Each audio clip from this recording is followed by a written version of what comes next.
Nessa parte do módulo 6, nós vamos conversar um pouco sobre as patologias relacionadas entre a medicina e a odontologia, de modo que você esteja atento ao juntar ou ao perceber essas duas especialidades. Essa foto que vocês estão vendo aqui em patologias relacionadas nos leva a pensar o quanto medicamentos que parecem super indicados podem causar transtornos para a pessoa. Então, sinais sugestivos de doença sistêmica podem ser encontradas na boca e estruturas adjacentes. O dentista deve consultar um médico quando houver suspeita de distúrbio sistêmico e quando o paciente também está tomando certos fármacos, como, por exemplo, a varfarina, que é um anticoagulante, e se esse paciente vem para o dentista para um procedimento cirúrgico, ou se ele está usando bisfosfonatos, que são medicamentos específicos para a osteoporose e que podem causar problemas de osteonecrose mandibular. Nós vamos falar sobre isso um pouco mais adiante. Outro momento de consultar um médico é quando esse paciente for submetido a uma cirurgia extensa, necessitando de anestesia geral. O médico também deve consultar um dentista quando houver suspeita que procedimentos realizados na boca do paciente são potenciais agressores ou até obstáculos à cura do sistema orgânico como um todo. Ou seja, a integração entre médicos e dentistas vai fazer agora toda a diferença para a saúde global do nosso paciente. Pacientes, por exemplo, com determinadas doenças cardíacas podem exigir profilaxia, seja com antibióticos ou então com outras drogas que vão ajudar e prevenir, especialmente, a amedrontadora endocardite bacteriana, antes de serem submetidos a certos procedimentos dentários, ok? Da mesma forma, pacientes com patologias dentárias devem ser considerados antes de serem submetidos a um tratamento cirúrgico invasivo. Mais uma vez, essa inter-relação entre dentistas e médicos favorecendo a sobrevida e também o bem-estar do nosso paciente. Nós vamos passar por alguns distúrbios e trazer para vocês alguns lembretes da importância da atenção nesses casos. Nos distúrbios hematológicos, é importante a atenção a qualquer alteração na coagulação sanguínea e também a alteração em fatores do sangue relacionados a possível sangramento durante um procedimento odontológico. Então, talvez aqui ter atenção de verificar os exames do paciente, olhar uma vez, olhar duas vezes e anotar tudo que você verificou. Pacientes com deficiência ou excesso de ferritina estão com a intervenção odontológica comprometida, porque a ferritina em excesso, ela pode estar nos mostrando um desvio desse terreno biológico. Agora nós já podemos falar nessa palavra, né, pessoal? Pacientes que utilizam anticoagulantes e vão passar por um procedimento cirúrgico, eles precisam interromper o uso desses medicamentos por no mínimo 3 dias antes.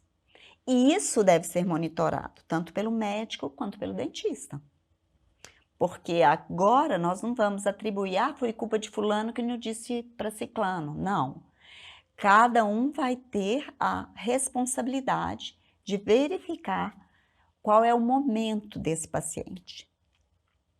A resistência insulínica e os diabéticos também necessitam de uma profilaxia antibiótica antes de qualquer procedimento cirúrgico, inclusive os procedimentos dentários.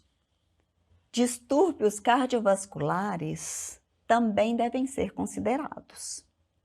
É conhecido pela comunidade científica que bactérias anaeróbicas da cavidade oral também mostram tropismo pela válvula mitral. Isso leva à endocardite bacteriana, que é uma doença expressiva e que devemos evitar. Nós também temos que ter cuidado com pacientes imunossuprimidos. Pessoas com distúrbios de imunidade, elas têm mais propensão a infecções nas mucosas ou doenças periodontais graves, por fungos, por herpes ou por outros vírus, e também, menos comumente, por bactérias. As infecções, elas podem provocar hemorragia, cicatrização deficiente ou até septicemia. Coisas sérias, não é? Lesões orais displásicas ou neoplásicas podem se desenvolver após alguns anos de imunossupressão também. Muita atenção também para os pacientes imunossuprimidos. As pessoas com distúrbios de imunidade são propensas a infecções mucosas ou periodontais graves, seja por fungos, por vírus e menos comumente por bactérias. As infecções, elas podem provocar hemorragia, uma cicatrização deficiente ou até septicemia, que é a forma mais grave. Lesões orais displásicas ou até neoplasias podem se desenvolver após alguns anos de imunossupressão.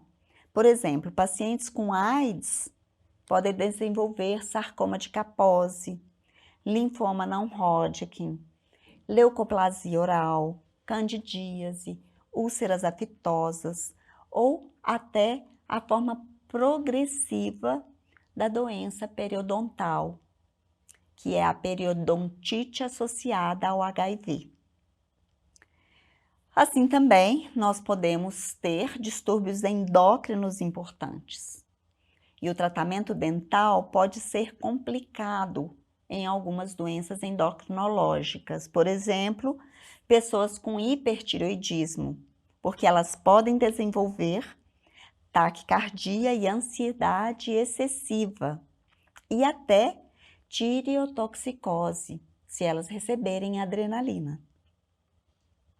Os distúrbios neurológicos também precisam ser levados em consideração, porque pacientes com convulsão que requerem aparelhos ou próteses dentais devem fazer uso de aparatos não removíveis, para que não sejam engolidos ou, Deus me livre, né, aspirados.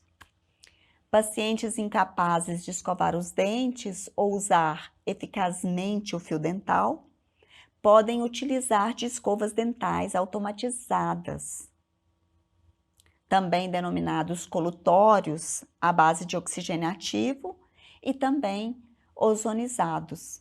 Importante demais aqui é preparar a equipe de cuidadores para que o procedimento seja adequado e também contactar um profissional experiente em odontologia hospitalar para orientar se o paciente necessitar desse tipo de atendimento. E agora vamos focar um pouquinho aqui nas drogas, né, nos fármacos, as drogas permitidas e que muitas vezes trazem muitos transtornos. Os bisfosfonatos, eles podem resultar em agente anti-reabsorção, induzindo osteonecrose da mandíbula após uma extração dentária. Então, esses medicamentos, eles aumentam a formação de osteoblastos. O que são os osteoblastos? São as células que fazem o osso se desenvolver. Então, células relacionadas ao crescimento ósseo. Mas esses medicamentos, eles inibem a reabsorção óssea, ou seja, eles impedem a formação de osteoclastos. E os osteoclastos, eles são os responsáveis por limpar célula velha, célula do osso que é velha. E isso vai resultar em ossos porosos. O paciente vai lá, faz uma densitometria, vai mostrar um osso de qualidade, mas esse osso, ele não tem estrutura suficiente. Então, ele não vai poder ser, por exemplo, utilizado para um implante dentário.